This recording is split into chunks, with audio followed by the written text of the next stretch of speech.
미국 부채 한도 협상이 만약에 실패하면 어떻게 될까요? 10월, 11월에 미국 정부에서 쓸 수 있는 돈이 아주 바닥이 나는 거예요. 그러면은 세금도 줘야 되고 쓸 돈도 많은데 미국 정부가 디폴트가 나겠죠. 자, 그렇게 되면 어떻게 될까요? 주시장을 폭락을 합니다. 근데 여기 하나 더, 피치, S&P 뭐 이런 신용평가기관 애들이 미국 정부가 이렇게 안 좋으니까 국채에 대해서 신용등급을 강등을 할 겁니다. 그러면 추가로 주식시장이 더 폭락을 하겠죠. 자, 우리는 미리 현금을 준비하든가 아니면 주식을 매도해서 안전자산으로 옮겨가야 될까요? 자, 그런 거 없어요. 확실히 말씀드리는데 만약에 그런 일 생겨서 주식시장이 폭락을 하면 반드시 저점에서 주식을 매수를 하셔야 돼요. 네, 안녕하세요. 피셔인베스트 피셔입니다. 현재 미국 정부가 부채가 굉장히 많아요. 미국 부채가 뭐냐? 국채 발행한 거예요. 미국 정부가 국채를 찍어내고 미 연준이라는 이런 연방준비은행이죠. 이건 민간은행인데 뭐 그렇다 그래서 정부랑 전혀 연관이 없는 건 아니고 정부의 통제를 받는 민간은행이에요. 이 얘기까지 하다 보면 너무 시간이 길어지고 많이 얘기가 나온 부분이니까 굳이 이런 얘기까지는 할 필요는 없는데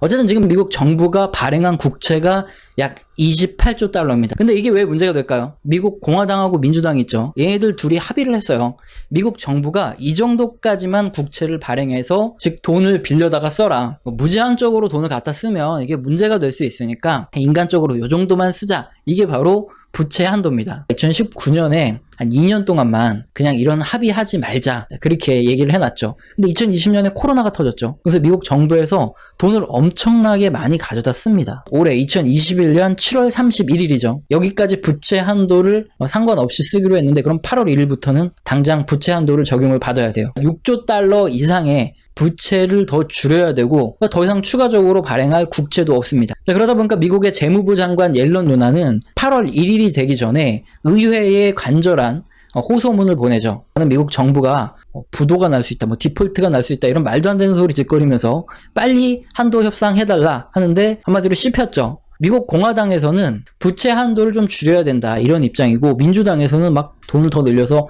확실히 많이 써야 된다 이런 입장인데 공화당이 미쳤다고 옐런 누나 말 한마디 듣고 부채 한도를 협상해 주겠습니까? 시간을 질질 끌면서 민주당과 협의해서 얻어낼 게 얼마나 더 많은데요.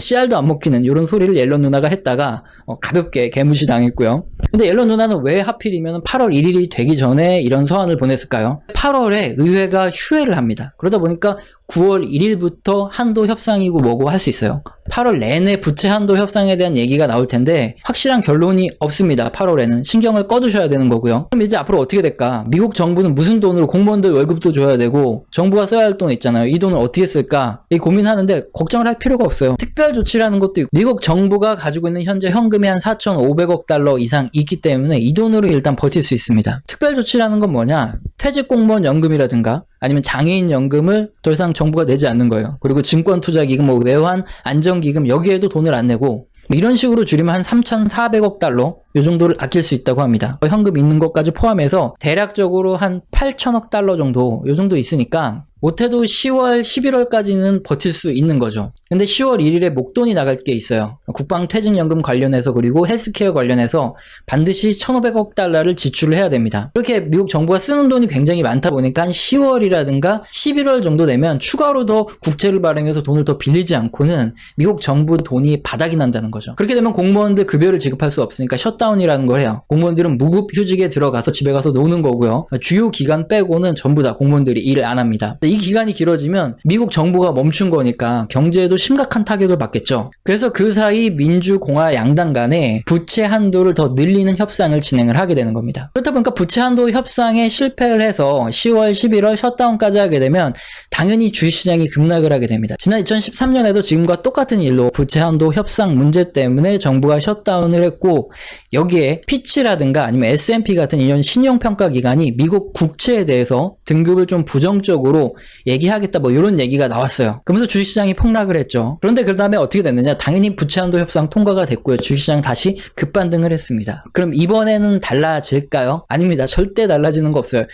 만약에 이 문제 때문에 폭락을 하게 되면 여러분들 반드시 주식을 매수를 하셔야 돼요. 왜 그런가 이유를 설명드리면 지금 블루웨이브 상황입니다. 하원, 상원 그리고 대통령까지 전부 다 민주당이 휩쓸고 있어요. 최악의 경우에는 단독으로 민주당이 부채 한도 협상을 통과를 시켜서 굉장히 높게 부채 한도를 올려놓을 겁니다. 그렇게 되면 공화당이 앞으로 모든 일에 대해서 사사건건 굉장히 반대를 크게 할 거기 때문에 적당한 선에서 합의를 하려고 하겠죠. 근데 공화당이 원하는 건 뭐냐면은 바이든 정부가 돈을 너무 많이 쓴다는 거예요. 그래서 이 부분에 대해서 우리가 앞으로 협의를 해 나가면서 좀 줄이자, 이 부분을 얻어내고 부채 한도를 협상해 줄 가능성이 굉장히 큽니다. 제가 왜 이렇게 강하게 말씀을 드리냐 하면은 주식을 시작한 지 얼마 안 되신 분들, 아니면 미국의 과거 역사를 잘 모르시는 이 경제 초보자님들은 부채 한도 협상 이슈 또는 뭐 신용등급 강등 이슈가 나오게 되면은 주식시장이 급락을 하는데 이때 겁에 질려서 매도를 하게 돼요. 자, 왜 이런 일이 발생하냐면은 헤지펀드부터 기관들이 풋을 미리 투자를 하는 거죠. 주가가 떨어지면 돈을 벌도록 옵션 선물을 투자를 해놓고 그 다음에 현물을 팔아서 주식시장을 급락시킵니다. 그 다음에 여러 가지 뉴스를 흘리죠. 뭐 경제가 망가질 거라는 등, 뭐 달러 패권이 붕괴될 거라는 등, 미국이 뭐 무너질 거라는 등 헛소리를 짓거립니다. 그렇게 되면은 공포에 질려서 사람들이 주식을 매도하기 시작하고요. 그러면 주가가 굉장히 큰 폭으로 하락하면 지들은 선물 옵션으로 수익 난 거로 밑에서 쓸어 담고 있는 거죠. 그때. 그래서 우리 개미들의 돈을 다 털어가는 겁니다. 그래서 여러분들께 강력하게 말씀드리는 게, 만약에 부채 한도 협상 이슈라든가 뭐 디폴트 이슈, 아니면 셧다운 이슈, 또는 미국 국채에 대한 신용등급 강등 이슈로 주식시장이 폭락을 하게 되면 저점에서 반드시 주식을 매수하면 그 다음에 급반등할 가능성이 아주